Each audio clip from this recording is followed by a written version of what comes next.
เมืองไซเศรษฐานครหลวงเวียงจันทน์ได้มีการจัดพิธีมอบใบยั่งยืนบ้านแบบอย่างปฏิบัติกฎหมายให้แก่ 47 บ้านในทั่วเมืองที่ถูกรับรองและเป็นบ้านแบบอย่างปฏิบัติกฎหมายประจำปี 2024 ในวันที่ 10 ตุลาคม 2025 อยู่ห้องว่าการปกครองเมืองไซเศรษฐาได้จัดพิธีรับใบยั่งยืนบ้านแบบอย่างปฏิบัติกฎหมายประจำปี 2024 โดยการเป็นประธานของทานคำสวรรค์โคตรใสประธานคณะกรรมการปกครองเมืองไซเศรษฐาทานสีเวียงทองสอบภาพมีไซ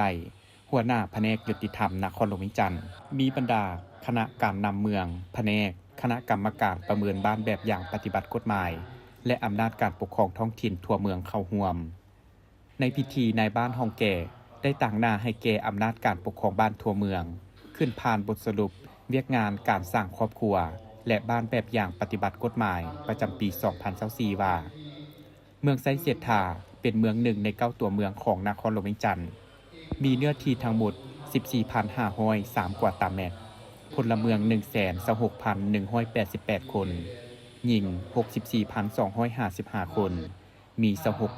26,455 ครอบครัวเขตตัวเมืองมี 17 บ้านและเขตชานเมืองมี 31 บ้าน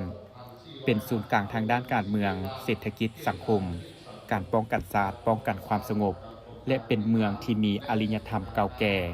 และเป็นปูชนียสถานอันล้ำค่ามิ่งขวัญเมืองลาวสำหรับการประเมินบ้านแบบอย่างปฏิบัติกฎหมายแม้นจัดตั้งปฏิบัติตามคำแนะนำเกี่ยวกับการสร้างครอบครัวและบ้านปลอดคดีคำแนะนำของกลุ่มการเมืองศูนย์กลางพรรคว่าด้วยการสร้างกลุ่มบ้านพัฒนาและปฏิบัติกฎหมายตามข้อตกลงของรัฐมนตรีกระทรวงยุติธรรมว่าด้วยการสร้างครอบครัวและบ้านแบบอย่างปฏิบัติกฎหมายฉบับเลขที่1399/กยลงวันที่ 7 ธันวาคม 2017 ซึ่งแม้นเวียกงานหนึ่งที่มีความสำคัญและถือเป็นเนื้อในหนึ่งของขบวนการก่อสร้างรากฐานการเมืองการสร้างบ้านและกลุ่มบ้านพัฒนาตามคำสั่งแนะนำของกลุ่มการเมืองศูนย์กลางพรรคฉบับเลขที่09/กมสพลงวันที่ 8 มิถุนายน 2004 ฉะนั้นการสร้างบ้านแบบอย่างปฏิบัติกฎหมายจึงมีความสำคัญและจำเป็นผ่านการสรุปตีราคาประเมินผลขององค์การยุติธรรมเมืองได้สมทบกับบ้าน 48 บ้านภายในเมืองไซเศรษฐาสามารถสรุปและประเมินผลคือการประเมินครอบครัวแบบอย่างปฏิบัติกฎหมายแม่นอิงใส่5มาตรฐานผ่านการประเมินครอบครัวแบบอย่างปฏิบัติกฎหมายตัวจริงจำนวน 48 บ้านทั่วเมืองประจำปี 2024 มีจำนวนครอบครัวทั้งหมด 26,455 ครอบครัวที่ประเมินได้เป็นครอบครัวแบบอย่างปฏิบัติกฎหมายมี 26,023 ครอบครัวคิดเป็นเปอร์เซ็นต์ 98.36 ส่วนห้อยและครอบครัวที่บ่ผ่านมาตรฐานของการประเมินครอบครัวแบบอย่างปฏิบัติกฎหมายมี 43 ครอบครัวคิดเป็นเปอร์เซ็นต์เท่ากับ 1.64 ส่วนห้อย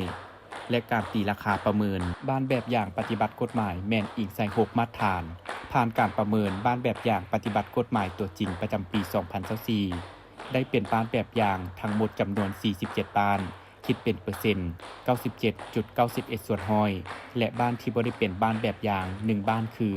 บ้านหนองสร้างทอคิดเป็นเปอร์เซ็นต์ 2.08 ส่วนห้อย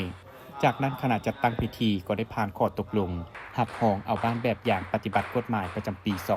2024 พร้อมทั้งมอบใบยั่งยืนให้กับบ้านที่ถูกรับรอง 47 บ้านให้เกียรติมอบโดยคณะประธานกองประชุมทั้ง2ทานผลัดเปลี่ยนกันขึ้นมอบอย่างสมเกียรติ